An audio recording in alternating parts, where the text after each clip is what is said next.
Hello, my name is Ozlem Sarioglu, and this is the coaching program sponsored by SparkUs, a coaching tech company that optimizes coaching and mentoring solutions for cultural transformation, talent, and leadership development within organizations. Welcome to the show. Hello, coaching passionates around the globe. Welcome. You're listening to the coaching program, the show that brings you tips and tricks of designing and implementing successful coaching programs within your organization.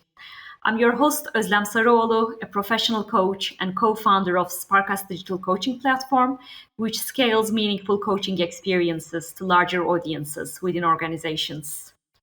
In this episode, actually, we're not going to talk about specifically coaching. We'll talk about the sibling of coaching, which is mentoring. And I get the question very often about what's the difference between mentoring and coaching. And I always describe coaching to have two elements. One is exploration, and the second element is action, taking action based on whatever we explored. And mentoring actually has those two elements as well. But on top of it, there is the element of experience sharing. So, that's why I said they are siblings. And when talking about mentoring today, my guest is Antonio Bebba. He's Pfizer's Diversity, Equity, and Inclusion Regional Operations Lead in Europe. And being a business leader, he has also been a mentee. So he has the experience from two different angles. So welcome to the show. Thanks a lot. Good afternoon. And thanks for inviting me, Ozlem. Thank you. And then I just made a very short intro, I know, but what would you like to tell about yourself to the audience? Yes, absolutely. So I'm originally from Italy. I moved to Belgium almost 10 years ago, so I'm based in Brussels. I'm part of the global D&I team at Pfizer. And as you were saying before, I'm responsible for the operational activities and strategy of our Diversity, Equity, and Inclusion Council in Europe. The council is representing a population of 25,000 colleagues across 27 different countries. So we are responsible to make sure that the global D&I strategy that we have at Pfizer is correctly translated and applied at each of the country level.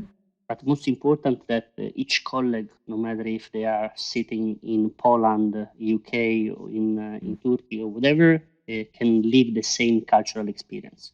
So Pfizer is a value-driven company. So the values are at the core of our main activity. So behind you can see one of the values that is courage. So we are very focused on the values piece. Great. And I know that Pfizer has many different programs regarding mentoring. And how is mentoring used in Pfizer? Yes. So as I was telling, as you were anticipating before, I am a result of a mentorship program. I joined Pfizer back in 2017. And at the very beginning of my journey, I was part of the Pfizer Global Supply Chain Organization. So I was working in the logistics center here in Belgium, and I was mainly focused on supply chain. So totally different things of what I'm doing today at the moment. In my case, the mentorship relation helped me to find my way and my correct vocation. Wow. Because it was a kind of eyes-opening experience. I was at that time doing D&I as a local D&I lead here in Zaventem as an optional activity. So I was doing this on top of my main role in the PGS organization. And I started this mentorship program with the previous head of Europe for D&I. So it was she is now global leader at Pfizer for diversity, equity, and inclusion. Her name is Alvin Tremoulet, and with her we had a kind of discovering journey that honestly was helpful to me, was helpful to her, and I think allow us to grow both in a certain way. Of course, when I started my D&I journey, I mean, the mentorship program was absolutely important because, first of all, a mentor provides to you a kind of helicopter view. So when you start a journey, specifically in a topic that you are not very very mature on the topic or very confident, you have a lot of energy. You want to do 1,000 things, you want to go in 1,000 directions. The mentorship program allow you and help you also to realize and to understand different factors, different dimensions to take into consideration, especially in a large organization such as Pfizer. That, as you can understand, there are many people working in the same company, and you can have many dynamics. Depends not only on the country, but as well on the nationalities, on the background, on the expected outcomes that, for example, you may have in your personal role. So it was a kind of key experience for me because it was thanks to the mentorship program, I had the possibility to discover my personal own vocation and direction on my professional journey. So since there, now I think it's 5 years that they pass, almost 5 years. I'm fully dedicated on DNI, and I'm taking advantage of the mentorship program and outcomes and the receive to mentor others. So I'm mentoring now some colleagues from different organizations. Also there, I always try also to go outside people that are similar than my background, because I think also there is important to avoid any kind of affinity bias. Also to help like people that are maybe coming from a different background, maybe also going in a different direction than yours. And I like the distinction that you made between coaching and mentorship. I think it is a very important distinction to make, but I think both programs are very effective.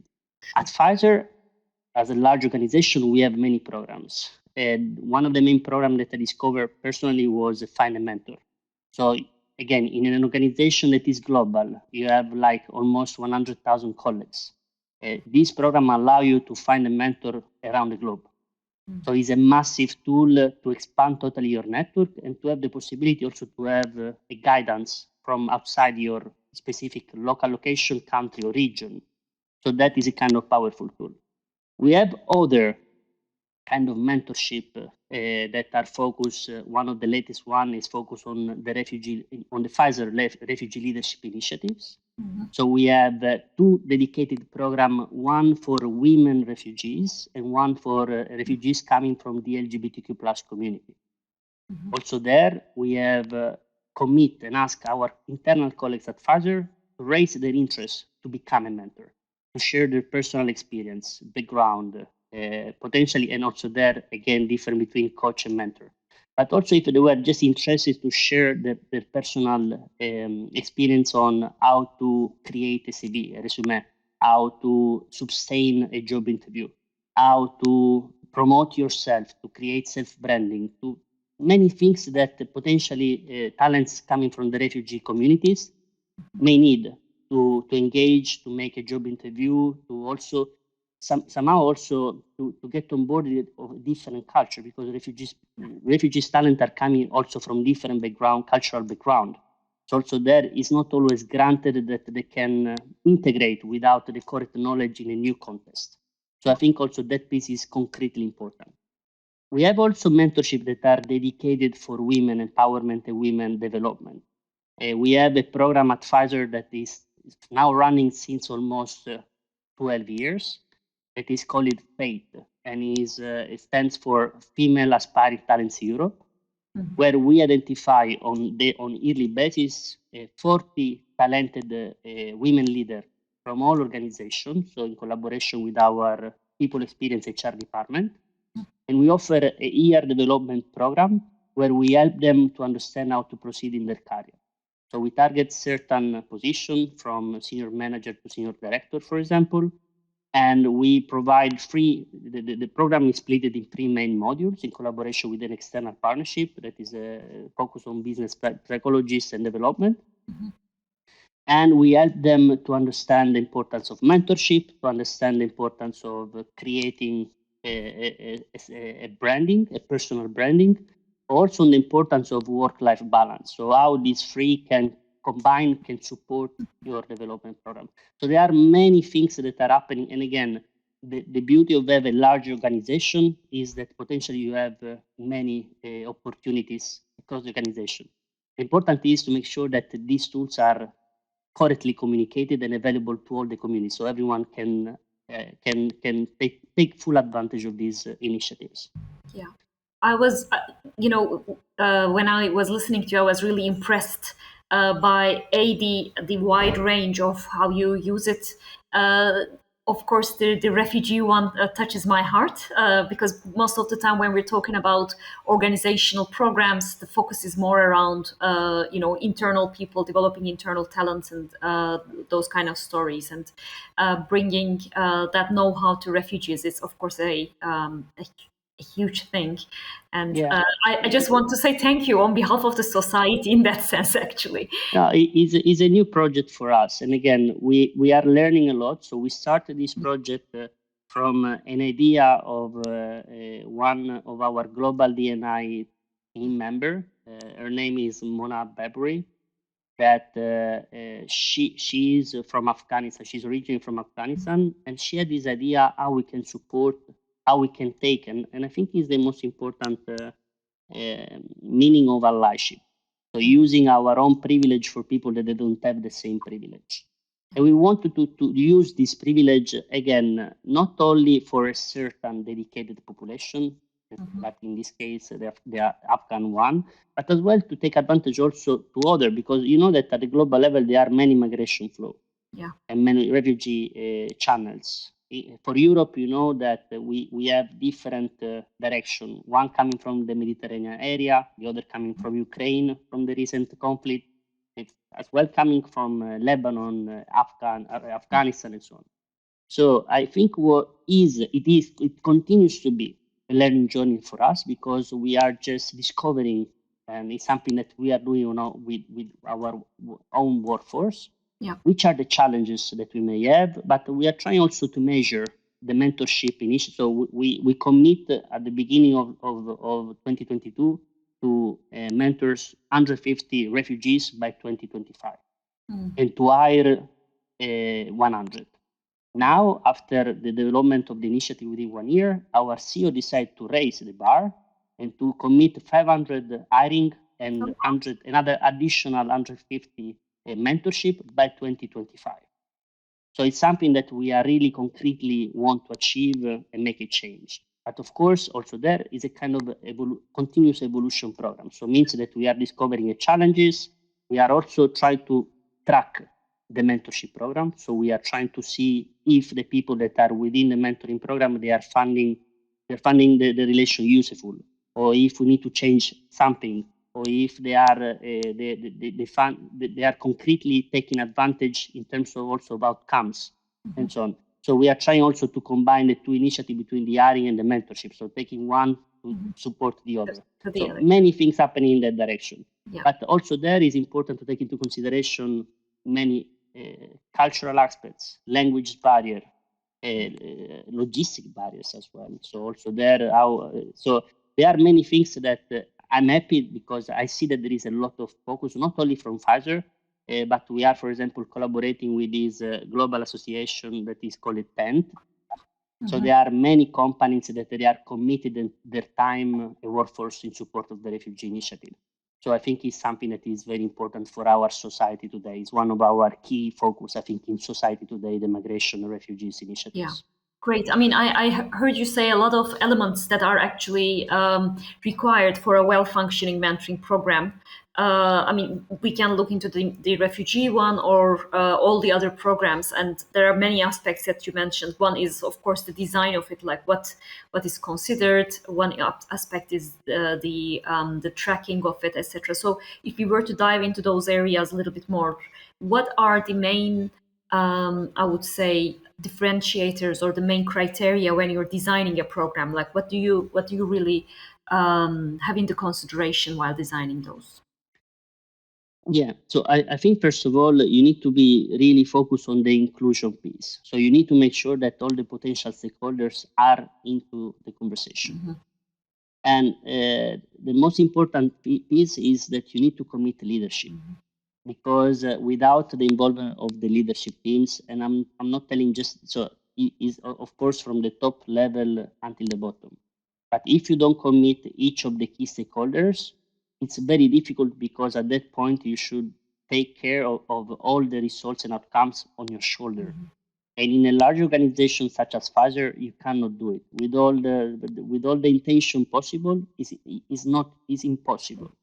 So you need to commit, and you need to create also a network of allies that share the same importance of the initiatives, and also use their position and their privilege to promote the initiative within the personal channel.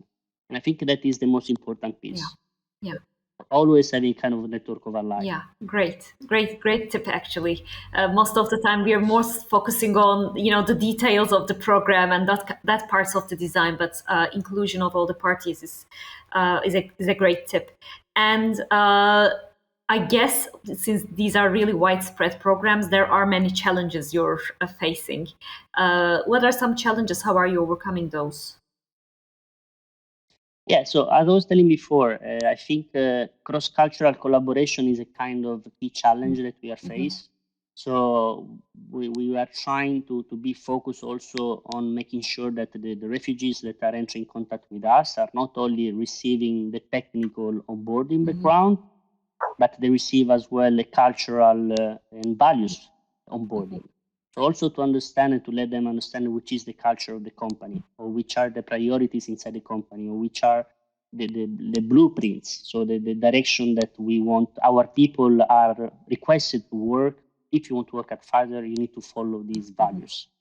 So that is a very important topic, because also there is not about and we are trying to keep as much as positive as possible, because we don't want to create a kind of blaming environment where it's telling what is right and what is wrong, but more important to try to increase maturity where we see that there are certain gap in something that potentially may result jerk behavior, may result microaggression, and so on and so on, macro affirmation that are part of our biases and our also personal development and growth.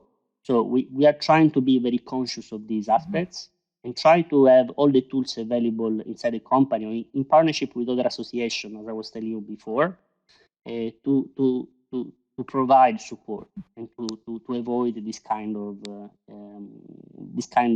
unconscious biases. As I was Well, saying actually, that's a good point, because mentoring has the risk of turning into dominating over someone and saying like this is the best way to do it, while it actually has the potential, on the other hand, to be a social equalizer. And recently, the definition of mentoring by the European Mentoring and Coaching Council changed into something that, I mean, it used to be more about somebody sharing their experience with another person, but now the new definition also involves mutual learning, which I really find very beautiful, because it's actually what's happening when people are mentoring each other. It's not only the mentee who learns, but also the mentor. So what you shared about that, being aware of the biases and getting them away, getting them out of the way is also a important piece there, I guess. So let's talk about the nice parts of it. What went well so far in all these programs? So I think so far we had and I'm speaking so again we have several mentorship initiative and development initiative at Pfizer. For the refugee one, we have received an outstanding support from all the colleagues at the European level, but as well in US, to become a mentor. So there is a strong willingness to use the experience for others. And I think this is, and again, all these people, all these colleagues are doing this on top of the main job. Means that, as you can understand, we've been very busy over the last years, but despite that, they found the time to support others. On the female empowerment piece, on the female development, women development part as well, we are trying also to tracking also the development of the career and see how this program are helping them concretely to grow within the company, maybe also outside the company, because again, our focus is the retention, as you may understand, but as well, we consider also the growth potential externally at Pfizer, because again, the focus is on the development of the talent. So I think the main aspect that we are very satisfied is that we see a positive outcome from it. We don't see a negative one. But we need always to be very close to make sure that we are going always in the right direction and the strategy that we apply is correctly applied, is correctly there. So we don't want to change. And again, also there, biases go always in the middle of the process. So we need to make sure that those biases are always leveraged in a positive way. About what you said before, absolutely agree that mentors and mentees are both taking full advantage from the experience. Because if from one side the person is proceeding and learning more from the helicopter view of the mentor, the mentor, the mentee, the mentor is taking full advantage also of a different perspective on a different journey, and is also a kind of challenge to go out from sometimes from the comfort zone, because also the mentor at a certain point potentially, and again it's not always like that, potentially can become also a sponsor. Because realize the potential of the person, of the mentee, and potentially may be interested or to find sponsor or to become the same sponsor, and to concretely want to invest and trust the talent of this mentee. So it's a mutual journey, but I can tell you that as soon the mentee is proceeding their career and growing, I can tell you that also the mentor in a very indirect way grow with the candidate, because it has been a common journey. So it's both merit. It's not only the merit from the mentee, but it's also the mentor that was able to identify and to discover a talent. So it is a both is a win-win model. Definitely. I also find that when we are mentoring someone, looking back into your own experience is also a teaching one. Like you just kind of remember how things were different in the past, how you grew from them. Like you sometimes change your self-image while describing it to another person. So there are many layers that the mentors learn, and I definitely agree with having a new perspective from somebody else. And you mentioned a few times that you're tracking progress and measuring. Are there any specific ways that you measure the programs? So we send surveys. So within at the beginning of the mentorship initiative, during the mentorship initiative, the mentorship relation, and after. So also to see, for example, also if they are feeling, again also there, if they are feeling in the right place with the mentors, or maybe they want to change a certain time, because also that may be natural. It's not having the match between the mentor and mentee is not something automatic. You need concretely to also to have also a kind of as you say imprinting, or you can call it like you need to have a kind of match. So I can tell you that in our case, speaking for Europe, on over 150 mentors, we have been able to match 50 and something mentor mentees. That for us is already a big success. But also there, I think these kind of survey are helping us to understand the effectiveness of the relation, or if we need to change something at a certain point, or maybe if we need to make any criteria in the selection of the mentors, or maybe, as you say, making also distinction between mentors and coach also there, because maybe there are people that they need just a coach, so mainly focus on the soft skills, on the personal development, and others maybe they are just interested on the professional background one, so more on the hard skills. So also there is something that has to be taken into consideration. Great. And do you somehow use a technology, either for the matching or the tracking or the process? Yeah, so the surveys are surveys that we are having within our software, within our platform, a company platform. So we use internal survey to deliver this questionnaire. On the other side as well, we have also internally at Pfizer, and this is for all colleagues, not only for the one that are involved in mentors and mentees, yearly survey. We have also a program that is called the Performance Leadership Index, PLI, where everyone is also evaluated by how they use the values within the company. So not only how you achieve your business objectives, but most important, how you use the values to achieve the business objectives. And now potentially you can also invite and inspire other people to use the same value. So it's a kind of 360 evaluation process that everyone can evaluate the quality of the environment with the colleagues, with the managers, with the reports, with the peers, and so on and so on. So I think measurements is fundamental. Also, we are a pharma company. So as you can understand, for us, most of the things are measured. And most important, you can change what you can measure. What you cannot change, what you cannot measure, you don't know how to change it. So I think it's a very important part. Yeah, I also agree. Like otherwise, it's like, oh, we matched people and we just hope that things are working well, but you don't know where to really put your efforts into. So that's an important one. And you a little bit mentioned about the expansion of the programs, but can I ask? Probably it's not the only thing. What's in the horizon for you with these programs? So again, I think in our global D&I strategy, in our D&I journey, we have three main pillars. That one is focused on colleagues' experience and creation of belonging. So making sure that all the colleagues are put in the right condition to perform, to feel welcome, to use the diversity for strength, for unleash their full power, not as a limit. The second pillar is focused on the diversity on clinical trials, but as well on the accessibility to the healthcare. Also, this is very US topic. And the third pillar is on making sure that we use our privileged position in the market also to make sure that also the company and the partners, external partnership that are working with us are sharing the same values. So I think in the horizon is the intention to use our privilege as a leading company in the market to welcome and to serve as an ambassador for others in these specific values. Also there, not in a teaching way, but in a more best practice sharing way.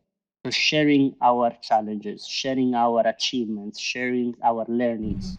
And I think this is the most powerful and effective way to make a cultural journey, a joint cultural journey.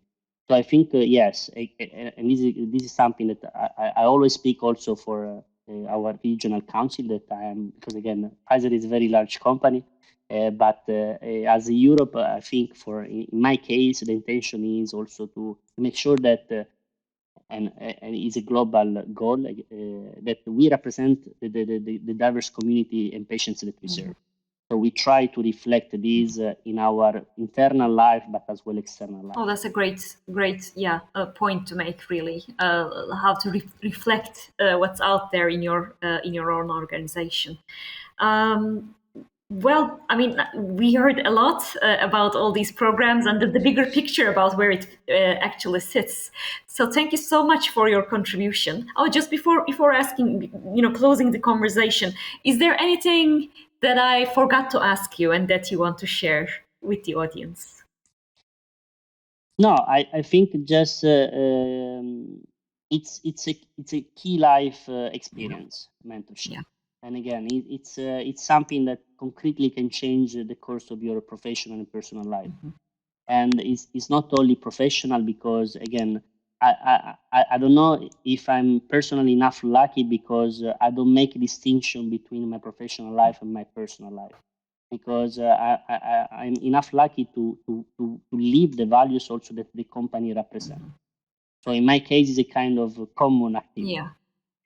But I wish to others again to have the opportunity to have this experience to potentially find the same path. Yeah, and I tend to say sometimes it's not luck, but it's basically having a good mentor, having a good coach, and just having the courage, as it writes just behind you, to courage to look into ourselves and just define what's really there for us. So. Thank you. Great tips and great conversation. Thank you for your contribution. Thanks a lot. Thank you. And so thank you all for joining us on this episode of the coaching program. Make sure to subscribe to the show in iTunes, Spotify, or wherever you're having your podcasts.